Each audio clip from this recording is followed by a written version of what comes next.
I wanted you to get this, okay, because this is where I didn't get every time I read this story. But you coming to me with a sword and with a spear and with a shield. But I come to thee in the name of the Lord of hosts, the God of the armies of Israel, whom thou hast defied.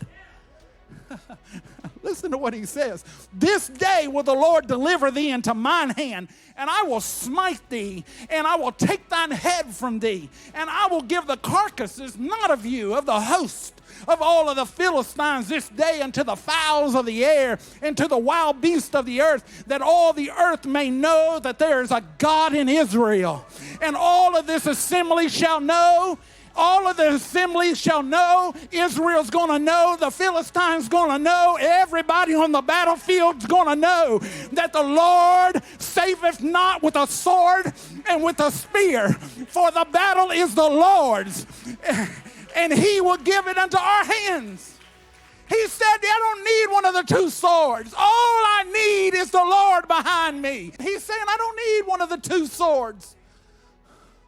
Jonathan, where are you at, Jonathan? Where are you at? You're standing on the sidelines. I would love to look and see where was he at that day. I see him standing over there with his dad, with his hand on his hip, thinking, all right, David is fixing to be killed. It's just me and Saul. We're the only two that have swords.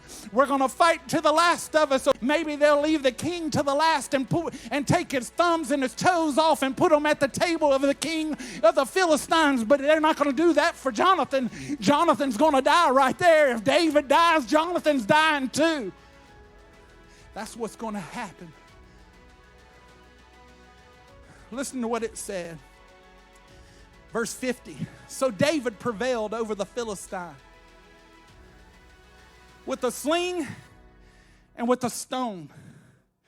And he smote the Philistine, and he slew him.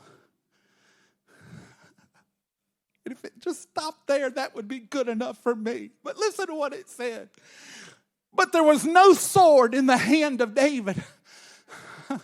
You got to get what was being said by the Lord, what he was writing in that book. What he was saying is, I understand that you think that the armies of the Philistines, they got a leg up on you. You just got a bunch of sticks, and you got a bunch of stones, and you got a bunch of pitchforks. You got hoes, and you got shovels. But let me tell you, you don't need any of that. All you need is the Lord on your side. And if you've got God on your side, you don't need anybody else. And I feel an unction of the Holy Ghost to tell you that right now, if you got God on your side, you don't need nobody else.